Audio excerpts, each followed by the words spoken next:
Bonjour Fabrice Adjadj. Bonjour Agnès. Écrivain et philosophe, vous sortez un essai intitulé « À moi la gloire », dans lequel vous revenez sur cette notion essentielle, poursuivie par beaucoup mais aussi énormément critiquée. Fabrice Adjadj, doit-on rechercher la gloire ? Oui. D'ailleurs, c'est pour ça que je suis là. Si vous voulez, pourquoi est-ce que je passerai devant les caméras si ce n'est pour chercher la gloire ?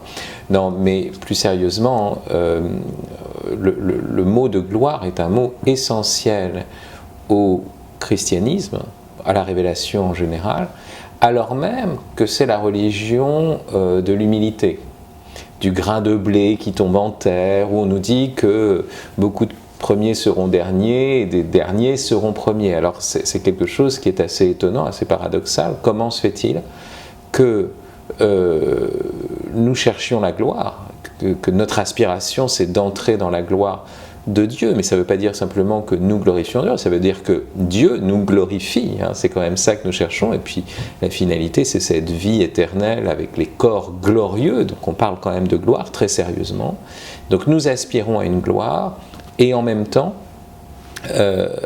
on a l'impression que le christianisme, c'est l'effacement, c'est la négation de soi, c'est la place faite à l'autre, il faut travailler dans l'ombre, le bien ne fait pas de bruit, le bruit ne fait pas de bien, etc. Enfin, tous ces discours-là. Et donc, quiconque s'élève sera abaissé. Et qui s'élève sera abaissé. Mais vous remarquerez, qui s'abaisse sera élevé. Ce qui veut dire qu'on cherche au fond l'élévation.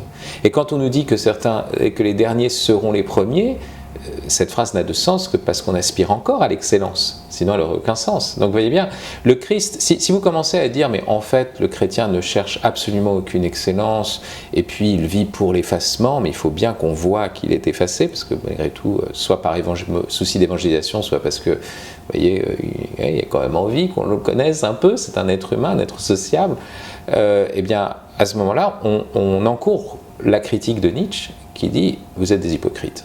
Vous êtes des hypocrites, vous faites semblant que, en fait, vous cherchez toujours la gloire, vous cherchez toujours une forme de puissance même. Et il faut répondre, oui, le Christ ne nous interdit pas cela, il nous dit même, une lumière, elle ne doit pas être sous le boisseau, on la met sur le lampadaire, vous êtes la lumière du monde. Alors vous voyez, la question c'est qu'est-ce que c'est que la gloire ? Est-ce que c'est simplement être brillant ? Passer sur les médias, les réseaux sociaux, avoir des likes, ou est-ce que c'est illuminer ? C'est encore mieux, c'est mieux que briller illuminé, vous voyez, c'est encore plus fort. Mais celui qui illumine aussi éclaire autre chose que lui-même, vous voyez la différence. Vous êtes la lumière du monde, ça a ce sens-là. Alors comment pourrait-on rechercher une gloire au sens chrétien du terme, justement cette volonté d'illuminer ? Bon, d'abord, il faut revenir au concept de gloire en lui-même. Vous savez, le concept de gloire, on confond souvent avec le bien. Alors, c'est pas exactement cela. La gloire, c'est la claire connaissance qui engendre une louange, d'ailleurs, qui produit la louange, d'un bien. Donc, j'accomplis un bien, mais c'est pas encore glorieux. Pour que ce soit glorieux, il faut que ce bien soit célébré. Donc ça suppose deux choses. Reconnu comme tel. Oui, mais reconnu comme tel, de telle sorte qu'il est célébrable. C'est pas un bien quelconque, vous voyez. Bon, je vais faire des bonnes choses, mais là, il faut que ça rentre dans une célébration. Donc ça suppose que le bien soit célébrable, et de l'autre côté, qu'il y ait un célébrant. C'est pas moi qui me donne à moi-même la gloire. Il faut que quelqu'un me rende gloire. Donc vous voyez. Ce qui fait que le glorieux, celui qui est glorieux, il est nécessairement dans une forme d'humilité. D'abord du côté du bien qu'il accomplit, parce que pour accomplir un bien qui mérite la louange, il faut que ce soit un bien un peu exceptionnel, un bien qui n'est pas le simple résultat de nos forces ordinaires. Donc en fond, ça suppose quelque chose comme une grâce, un don, une bonne fortune, une chance. C'est ce que reconnaissent tous les auteurs. Vous savez, même les auteurs païens disent, voilà, on travaille, on s'entraîne, même dans les sports, vous voyez ça chez le poète Pindare qui fait des poèmes olympiques où il célèbre des champions de sport, donc un coureur, un boxeur, et il dit on s'entraîne, mais ce sont les dieux qui donnent la victoire. Vous voyez, la réussite, malgré tout, c'est les dieux qui la donnent. Il y a quelque chose, et là, il y a un exploit. Donc, vous voyez, déjà, celui qui est victorieux et qui en est glorieux, d'une certaine façon, il est humble parce qu'il sait que ça ne vient pas entièrement de lui-même. Il y a quelque chose, il a profité d'une providence. Voilà. Et de l'autre côté, il a besoin aussi de quelqu'un qui vient célébrer son acte. Il ne peut pas par lui-même. Donc du côté du célébrant, deuxième humilité, je dois reconnaître que quelqu'un doit me rendre gloire. Mais la question c'est qui peut me rendre gloire? Est-ce que la masse des internautes cliquant et likant, ça suffit?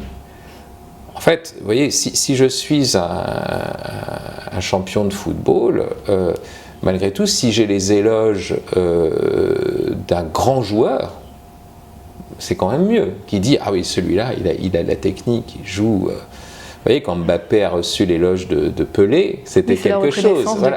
C'est la reconnaissance d'un grand. Si je suis poète et que je suis applaudi par des jeunes filles pâmées, mais qui sont à peu près illettrées, vous voyez, mais parce que mon poème est un peu sentimental, bon, il peut y en avoir des millions, vous voyez, parce que je suis, je ne sais pas, Marc Lévy, mais si en face de moi j'ai un grand écrivain, un grand poète que j'admire et qui est reconnu comme grand poète, qui me dit « ça, ce que tu as fait, c'est très bon, c'est plus fort ». Donc vous voyez, en plus, si je veux avoir une reconnaissance, une renommée digne de ce nom, je dois souhaiter d'avoir en moi celui qui me glorifie, que celui qui me célèbre soit au moins aussi grand que moi, voire plus grand. Donc, vous voyez l'humilité que suppose la notion même de gloire. Je veux essayer de recevoir une vraie gloire. Ça suppose que vous ouvriez une grâce et que vous attendiez la reconnaissance de quelqu'un qui est plus grand que vous. Donc vous voyez, c'est ça être humble. Vous l'évoquiez à l'instant sur les réseaux sociaux, donc le nombre de followers qu'on a, le nombre de likes sous une photo, on est d'accord, on pourrait dire que c'est un dévoiement de ce qu'est la gloire? Alors, une thèse que je risque dans ce livre, c'est que le dispositif technologique des réseaux sociaux est fondé sur notre appétit de reconnaissance, de gloire. Alors, la gloire est toujours liée non seulement au bien, à ce qu'on fait, à notre être, mais à la manifestation de notre être et à son rayonnement, si vous voulez, au regard des autres. Or, ce qui se passe avec les réseaux sociaux, c'est que on est dans une impatience, d'une part, donc notre moindre paix de travers ou même pas de travers, paix de rectitude, celui-là, il faut qu'il soit tout de suite projeté, mis sur les réseaux, etc. Donc on fait sa story. Et en plus, c'est nous-mêmes qui orchestrons la chose. Donc on est dans une auto-célébration. Et c'est là où on voit qu'il y a quelque chose qui est de l'ordre où le désir de gloire se réduit à une ambition, c'est-à-dire où je suis moi-même le producteur de cette gloire, et en plus une vaine gloire parce qu'en face je veux avoir des likes, c'est-à-dire non pas un véritable éloge, non pas un véritable écho de ce que j'ai fait, mais une pulsion quantitative venant d'un public indifférencié.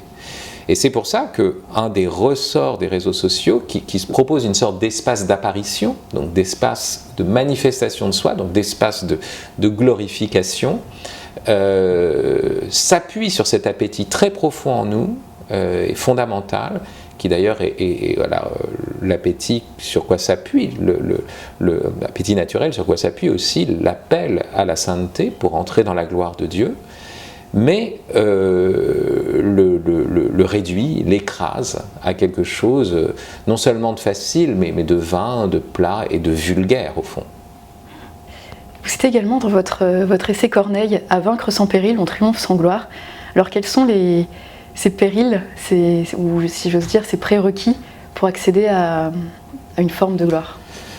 Oui, la parole de Corneille nous rappelle qu'un super-héros, ça ne peut pas être un bulldozer invulnérable. Vous voyez, pourquoi est-ce qu'on s'intéresse aux aventures de Superman? Ce n'est pas parce que les balles rebondissent sur son torse, mais c'est parce que à un moment donné dans l'histoire, quand il est dans son combat avec Lex Luthor ou quelconque super-vilain, il est exposé. Vous voyez, d'ailleurs, dans le terme de gloire, manifestation, vous avez une exposition au sens d'entrer dans la lumière, mais une exposition aussi au sens de vulnérabilité. Et il a risqué sa vie. C'est là aussi où vous voyez cette question de grâce, de victoire qui nous est donnée. Il y a un moment aussi où on va jusqu'à risquer sa vie. Et donc Superman, parce qu'il est amoureux de Lois Lane, il est vulnérable, parce que les balles ne rebondissent pas sur le torse de Lois Lane. Donc quand on est vulnérable dans les personnes qu'on aime, pas d'abord en nous-mêmes. Et puis, ou alors il rencontre de la kryptonite qui l'affaiblit, et là il y a une aventure. Et là il peut y avoir un héros. Donc de fait, l'héroïcité n'est pas du côté d'une sorte de surpuissance invulnérable. Et le héros est à la fois l'homme fort, l'homme courageux, mais il n'y a de courage que s'il y a aussi un péril qui a été traversé, que s'il y a une vulnérabilité qui s'est exposée et qui a combattu pour le bien malgré les blessures, voyez, malgré les... Voilà, et c'est là où il y a gloire. Il ne peut pas y avoir un drone, par exemple, c'est un des problèmes de la guerre. Est-ce qu'il peut y avoir encore des héros de guerre? Mais plus la guerre se technologise et plus elle est livrée à des drones, un drone tout puissant, si j'ose dire, et qui ne s'expose pas, il peut tomber en panne, il peut se détruire, mais il n'y a pas de vulnérabilité, eh bien il n'y a pas d'héroïcité chez les drones. Chez les drones, c'est la fin de toute possibilité d'épopée guerrière et d'héroïcité guerrière. Et dans votre livre, vous parlez de Jésus qui est né à Bethléem dans une étable, et même lors de sa résurrection, Marie-Madeleine va le prendre pour un jardinier. Et la question que je me posais, c'est est-ce vraiment là la gloire de Dieu? Ou est-ce une manière d'inviter l'homme à trouver la vraie gloire? Il est évident que le Verbe est le glorieux par excellence, on pourrait dire, c'est Dieu. Et que quand il vient ici-bas, il mène 30 ans de vie cachée. Donc il y a l'obscurité de Bethléem, mais enfin, Bethléem c'est aussi les anges dans nos campagnes, donc il y a le Gloria qui vient à ce moment-là. Mais Gloria, donc c'est la gloire, et en même temps, cette gloire, c'est autour de ce petit enfant, entre le bœuf et l'âne, fils du charpentier.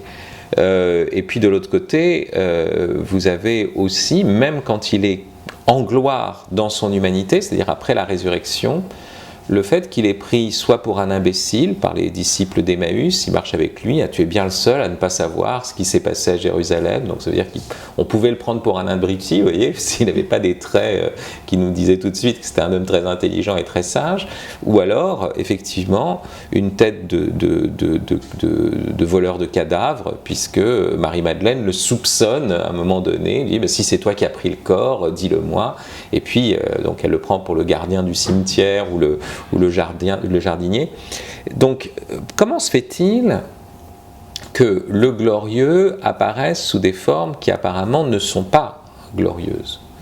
Et l'enjeu, c'est de bien nous montrer que ce qui est essentiel, c'est pas la grandeur des choses comme telles, le spectaculaire, si vous voulez, de l'action, mais c'est la grande manière de faire les choses, qu'elle soit petite ou grande, mais vous voyez cette grande manière. C'est-à-dire que cette intensité de présence, de conscience, et puis cette profondeur de charité.